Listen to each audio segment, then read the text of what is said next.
This is Aaron Rodgers, famed quarterback for the Green Bay Packers and winner of many games, awards, and titles such as the Super Bowl, as well as individual awards for athletic excellence. And he is indeed excellent.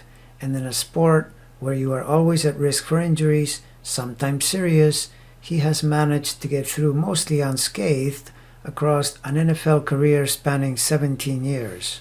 In an athletic context, you will often see Mars as a dominant planet, but I've also noticed that Mercury, as a planet of dexterity and coordination, can show up looking really strong in the charts of outstanding athletes, and in this chart, it is in a fiery sign, Sagittarius, a sign that rules the hips and the big muscles of the legs. And you soon realize that although Rodgers' life depends on using his hands to make passes, it is his skillful leg movement that allows him to make plays. And since Mercury rules the second and the fifth, you see that Gemini in the second is also a native talent, and that would be his hands and arms, and the Virgo fifth tells you this planet can be quite skillful and creative. And when you see natal Mars 80 degrees from Mercury, you realize they are in a ninth harmonic aspect to each other, so he has the Mars energy nicely covered as well. It is curious to see the chart of a person whose job entails risks to his body. In other words, at any moment, he could have 2 or 3 enormous men whose total weight could reach 1,000 pounds land on top of him, and yet the chart doesn't have much in the tally of squares or oppositions, which is what you would normally expect to be there in order to reflect the tension of such an occupation. However, the one opposition of Eris to Mars will tell us he is in a cutthroat competitive sport, and since the opposition cuts across the 6-12 health axis, he might have to deal with injuries as a result. And notice he has a 5-planet stellium plus the south node of the moon in the 8th sign.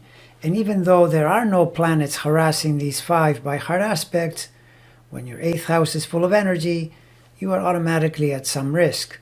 Of course, always in the context of a situation in which in this case is making a living playing a dangerous game, just as you would be with lots in the 12th and 6th. The reason is that the 8th sign is a place of injury and repair through things like surgery, and it is literally a place where the worst can happen. But at the same time, because the 5 tenants of that dangerous house do not get big challenges from other planets, it will be a pretty good guess he might get through his entire career unscathed or else relatively unharmed. Ironically, however, as a result of the COVID era we are all traversing, this guy just got himself in hot water when the world found out he caught COVID and was not vaccinated.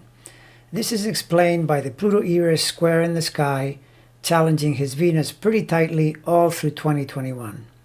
A natal Pluto in Scorpio, transiting hard into any planet later, could correlate with something like this just by being in Scorpio, which is the natural 8th sign.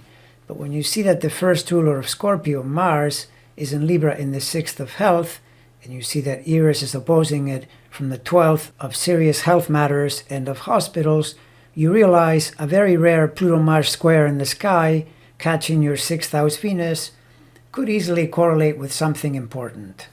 Still, this event is a lot more likely to signify a big embarrassment for Rodgers on account of being caught doing something irresponsible, since he is a member of a group that he is literally breathing on when working with them. And he was pretending to be immunized, as he put it, but it wasn't a vaccine, it was a homeopathic treatment.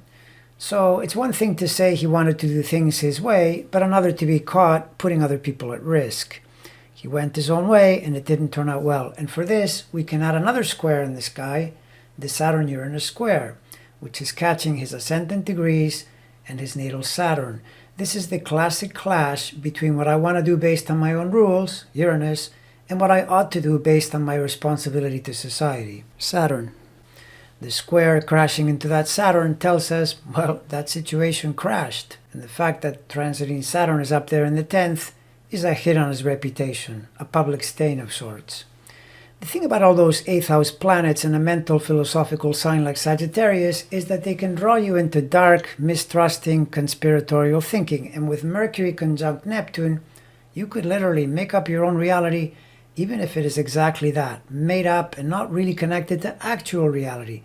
And with Uranus next to the Sun, You are wired to do your own thing.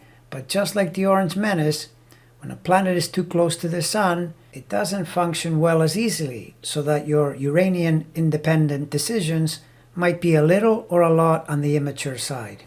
So, bottom line, Rodgers should be fine and get through all of this okay, but his chart provides a pretty good matrix for the story of what just happened, and looking forward, he does have to continue to be careful because both Pluto and Eris, which are super slow moving bodies, especially Eris, will continue to challenge that 6th house Venus. Pluto right through the rest of this year and all of next year, and Eris for years and years to come.